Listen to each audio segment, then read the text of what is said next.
Further round में participate नहीं करोगे, उसी को आपको लेना पड़ेगा। तो काफी कॉम्प्लिकेटेड होता है, मेन कैंपस के टक्कर का रहने वाला होगा क्योंकि कट ऑफ में तो टक्कर दे ही रहा है। फाइनली बच्चों मणिपाल के फेज 2 का भी रिजल्ट आउट हो गया। तो उसके बाद काफी सारे बच्चों के अंदर यही डाउट चल रहा है कि सर यहाँ मणिपाल का पूरा काउंसलिंग प्रोसेस किस तरीके से चलेगा, मणिपाल के अंदर कौन कौन से कैंपसेस आ जाते हैं, यानी कि पूरा का पूरा मैं आपको स्टेप बाय स्टेप प्रोसेस बताऊंगा, कितने राउंड कंडक्ट होते हैं, बेस्ट से बेस्ट कैंपस, चॉइस फिलिंग वगैरह हर एक चीज के बारे में बच्चों डिस्कस करने वाले, यानी कि A to Z इंफॉर्मेशन इस वीडियो में रहने वाली है। तो बच्चों वीडियो को बिल्कुल भी स्किप मत करना अगर आप लोग भी चाहते हो कि आपकी रैंक पे बेस्ट से best campus and best branch मिल जाए। अब ज्यादा बात नहीं करते, डायरेक्ट वीडियो को शुरू करते हैं। MIT counselling 2025। तो पहली चीज की MIT का फुल फॉर्म क्या है? MIT का फुल फॉर्म है मणिपाल इंस्टीट्यूट ऑफ टेक्नोलॉजी, जो कि सेटअप की गई है एडमिशंस के लिए, जिसमें कि आपके टोटल 4 कैंपसेस हैं,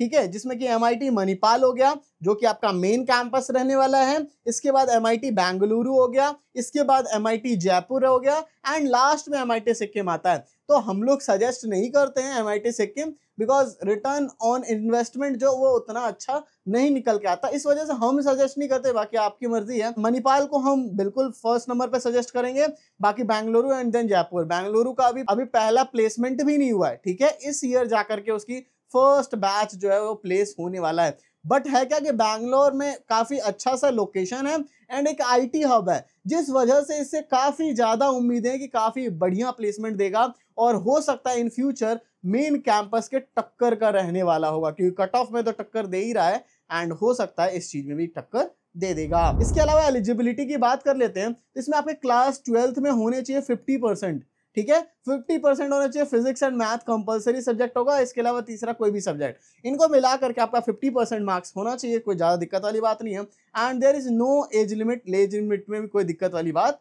नहीं आने वाली है। इसके अलावा देखो अब इसका एडमिशन प्रोसेस का एक मैं फ्लो चार्ट के थ्रू आपको समझा देता हूं एंड आफ्टर दैट जा करके हम इसको स्टेप बाय स्टेप हर एक को समझ रहे होंगे।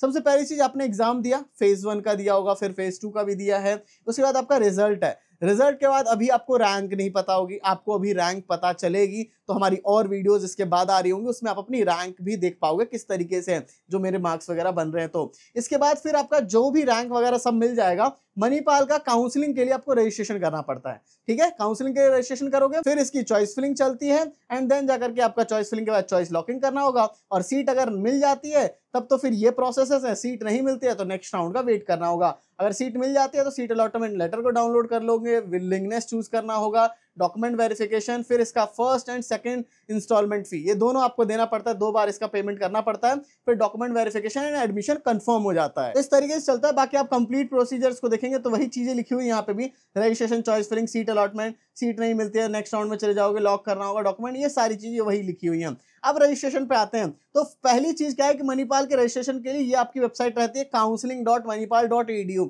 इसमें आपकी पूरी की पूरी काउंसलिंग का प्रोसेस इसी वेबसाइट पे चलने वाला है, यानी कि इस वेबसाइट को याद रख लो, इसी पे सारी चीजें आपकी होंगी काउंसलिंग रिलेटेड। अब इसमें क्या होता है, काउंसलिंग के लिए आपको रजिस्ट्रेशन करने के लिए 10,000 रुपीज शुरुआत में ही लेते हैं।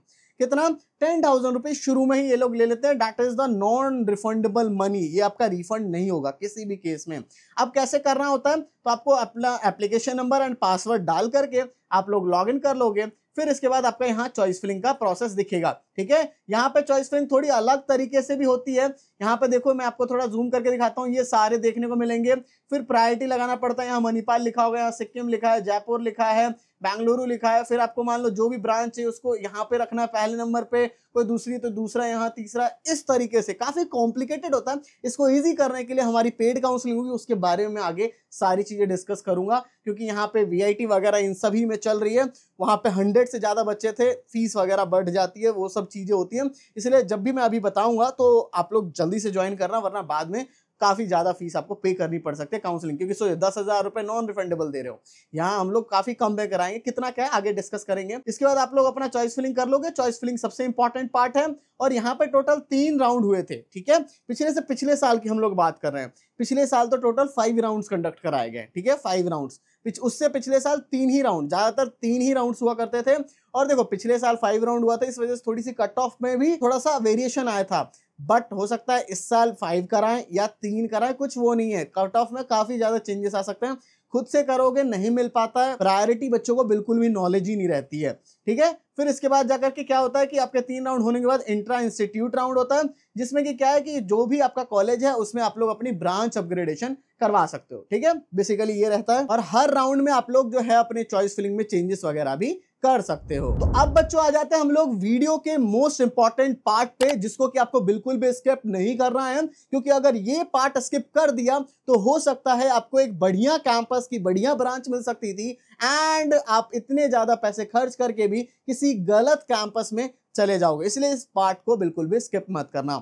देखो बच्चों, यहाँ पे मणिपाल की काउंसलिंग जो है वो काफी ज्यादा कॉम्प्लिकेटेड होती है। यहाँ पे आपको चॉइस फिलिंग भी थोड़ा बिल्कुल ही अलग सा प्रोसेस रहेगा।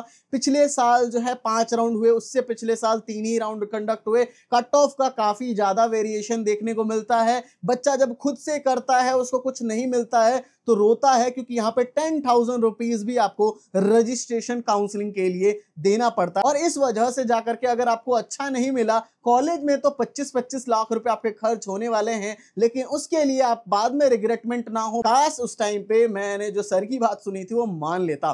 तो देखो बच्चों, हमारी यहाँ पे आती है पेड काउंसलिंग। पेड काउंसलिंग के अंदर हम लोग गारंटी करते हैं कि आपकी रैंक पे जो बेस्ट कैंपस है, उसकी जो बेस्ट ब्रांच है, वो हम आपको दिलाने वाले हैं। क्यों? क्योंकि हम लोग 7 ईयर से ज्यादा, 7 से 8 साल हो चुके हैं हम लोग काउंसलिंग कराते हुए। इतना होने के बाद जाकर के हमारे पास पूरा ऑफिशियल डेटा रहता है कि किस बच्चे को कैसा क्या मिल सकता है, किस राउंड में क्या मिल सकता है, किस तरीके से प्रायोरिटी बैठाई जाए कि आपको बढ़िया से बढ़िया मिल जाए। तो ये आपको अगर चाहिए तो हमारी पेड काउंसलिंग के बच्चों पहले फीचर समझ लेते हैं। सबसे पहली चीज होती है कि हमारा एक पर्सनल मेंटर होगा, ठीक है। वो पर्सनल मेंटर से आपकी जो भी डाउट्स वगैरह हर एक चीज आप लोग क्लियर कर सकते हो। उनकी तरफ से ही आपको कॉल आएगा, यानी कि कॉल सपोर्ट रहेगा।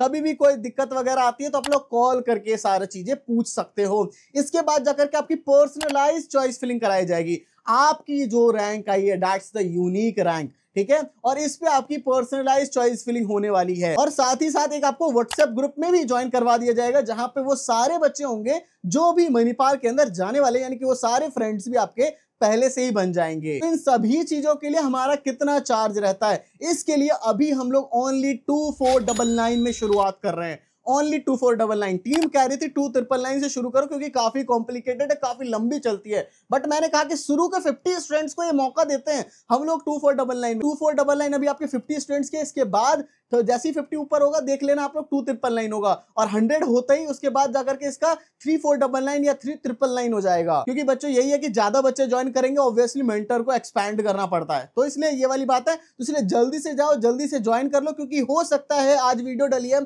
तो आज या फिर 1-2 दिन के अंदर ये 50 बच्चे कंप्लीट हो जाएंगे, उसके बाद फीस बढ़ जाएगी। तो जितना जल्दी है उतना जल्दी जाकर के ज्वाइन कर लेना है। इसके बाद बच्चों, अगर कोई बच्चा ऑफलाइन विजिट कर सकता है काउंसलिंग के लिए, दिल्ली एनसीआर के आसपास रहता है, तभी वो स्लॉट बुक कर सकता है। और यहाँ पे आने के लिए आपके मिनिमम 2 काउंसलिंग आप अगर करवाते हो तो 10,000 रुपीज होता है। अनलिमिटेड 2 से जितने भी ज्यादा 3, 4, 5 जितना भी कराना चाहो तो उसके लिए 20,000 चार्ज होता है। एंड साथ ही में एक और चीज लिखी हुई है यहाँ पे कि अगर आप लोग वहां आते हो, हमारे काउंसलर से, एक्सपर्ट से बात करने के बाद आपका पूरा 1 आवर से ज्यादा दिया जाएगा। सेटिस्फाई हो जाते हो, अगर इनरोल नहीं करते ऑफलाइन काउंसलिंग में, तो आपको कंसल्टेंसी चार्ज 500 रुपीज देना पड़ता है। बाकी और सारे फीचर्स वगैरह रीड करके देख सकते हो। बाकी नहीं तो आप लोग ऑनलाइन तो जाकर के जरूर से ज्वाइन कर ही लेना, क्योंकि हमारे दोनों ही बेस्ट है। नेक्स्ट चीज बच्चों आ जाता है सीट अलॉटमेंट, कि अगर आपको कोई भी सीट नहीं मिलती है तो सीट नहीं मिलने के बाद नेक्स्ट राउंड में चले जाओगे, एंड सीट मिलने के बाद जाकर के आपको सीट अलॉटमेंट लेटर डाउनलोड करना होगा। फिर विलिंगनेस सबमिट कर रही है कि नेक्स्ट राउंड में जाना है या नहीं जाना है। डॉक्यूमेंट्स वगैरह अपलोड करके फिर फर्स्ट एंड सेकंड इंस्टॉलमेंट आपको देनी पड़ेगी। Then document verification. इसके अलावा यहाँ पे एक ऑप्ट आउट का ऑप्शन भी देखने को मिलता है। ऑप्ट आउट का मतलब क्या है कि 2 चीजें होती हैं। अगर मान लो आपको सीट मिली हुई है, मान लेते हैं आपको जयपुर के अंदर सीट मिली है, सीएससी मिली है, आप तब ऑप्ट आउट कर रहे हो, इसका मतलब है कि आपकी जयपुर वाला वही ब्रांच बस रह जाएगा, और इसके बाद जाकर के आप फर्दर राउंड में पार्टिसिपेट नहीं करोगे, उसी को आपको लेना पड़ेगा। दूसरे ऐसे वाले बच्चे भी होते हैं कि मान लो उनको कोई सीट मिली ही नहीं है, फिर भी वो ऑप्ट आउट कर रहे हैं, तो उसका मतलब क्या है कि वो फर्दर पार्टिसिपेट नहीं करना चाह रहा है मणिपाल, यानी कि मणिपाल की काउंसलिंग से बाहर होना चाह रहा है। तो ये वाली चीज रहती है। तो ये और ऑब्वियसली आप ऑप्ट आउट करके भी क्या होगा, आपके 10,000 रुपीज तो मिलने ही नहीं वाले ना। तो इसलिए सोच समझ के काउंसलिंग करना, क्योंकि यहाँ पे आपके 12th के मार्क्स भी कंसिडरेशन में आ रहे हैं, साथ ही में एमईटी का स्कोर भी 50-50% का रहता है, तो इस वजह से काफी कॉम्प्लिकेशंस आ जाती है। बाकी कौन कौन से डॉक्यूमेंट्स आपके ऑनलाइन रिपोर्टिंग सब कर रही है उसके लिए यूज हो सकते हैं। 10th की मार्कशीट आपकी हो गई, या 10th का सर्टिफिकेट भी आपके पास होगा, और इसके बाद क्लास 12th की मार्कशीट और सर्टिफिकेट, इसके अलावा टीसी आपको मिला होगा, स्कूल लिविंग सर्टिफिकेट आपको जो मिला होगा अपने स्कूल से, पासपोर्ट साइज फोटोग्राफ रख लेना होगा जब आप ऑफलाइन जाओगे, आधार कार्ड आपके पास हो या वोटर आईडी कार्ड हो वो रख लेना है, आइडेंटिटी कार्ड के रूप में काम आता है, pan cards of parents, parents का पैन कार्ड भी, copy of overseas citizen of India अगर कोई है तो, डेट ऑफ बर्थ वाला चाहिए होगा, अगर आपके 10th की मार्कशीट में डीओबी मेंशन नहीं है तब डेट ऑफ बर्थ वाला भी सर्टिफिकेट चाहिए होगा। इसके अलावा सीट एक्सेप्टेंस फी कितनी होती है कि मान लो आपकी फीस 5,60,000 है, तो पहली इंस्टॉलमेंट तो आपको 2,40,000 की करनी होगी, पिछले साल यही था, 2,40,000 का आपको फर्स्ट इंस्टॉलमेंट हो गया, एंड रिमेनिंग कितनी बच गई, मान लो 5,60,000 है आपकी फर्स्ट ईयर की फीस, तो रिमेनिंग कितनी बची, 3,20,000 वो आपकी सेकंड इंस्टॉलमेंट होगी। ये मैंडेटरी होता है, ठीक है, अगर ये आप पे नहीं करते हो तो आपको काउंसलिंग से हटा दिया जाता है, तो इस चीज को याद रखना है। आप कभी भी आपको कोई सीट मिलती है तो आपको पेमेंट करना मैंडेटरी है, आप चाहे वो सीट लेनी है या नहीं लेनी है, अगर बिल्कुल ही नहीं लेनी है तो काउंसलिंग से बाहर। आप ये नहीं सोच सकते कि अभी नहीं लेता हूं फिर नेक्स्ट राउंड में कोई और मिलेगी ले लूंगा, नहीं, आप बाहर हो जाओगे, तो इस चीज का ध्यान रखो। बाकी सीट विड्रॉ वगैरह ये सब भी प्रोसेस आपका होता है, राउंड 1 से लेकर के 5 के बीच में, या 3 तक हुआ या 4 तक, जितने भी राउंड होंगे उसके बीच में करा सकते हो। उसके बाद जाकर यूजीसी की जो गाइडलाइन होगी उसी के हिसाब से रिफंड होता है। यूजीसी के हिसाब से वैसे सितंबर तक चलता है, ठीक है, और पिछले साल अक्टूबर भी एक्सटेंड हुआ था, लेकिन मैं कहूंगा आपकी क्लासेस वगैरह जब शुरू होती है उससे पहले पहले कराने की सोचना, वरना जब क्लासेस शुरू हो जाती है तो थोड़ा सा डिफिकल्ट हो जाता है रिफंड लेना, ठीक है, तो उससे पहले कर लेना। बाकी बच्चों मैंने सारी चीजें समझा दी, ध्यान से जाकर के काउंसलिंग सपोर्ट में इनरोल कर लेना, क्योंकि नहीं करोगे तो बाद में पछताने के अलावा कुछ रह नहीं जाता है। लिंक है डिस्क्रिप्शन में, तो वहीं से जाकर के जल्दी से ज्वाइन कर लो, क्योंकि बाद में फिर वही है, इसकी फीस बढ़ जाएगी, 50 स्टूडेंट्स हो सकता है आज या कल के अंदर हो भी जाएंगे, तो जल्दी से ज्वाइन कर लेना। सो बच्चों, thank you for watching this video. जय हिंद, जय भारत।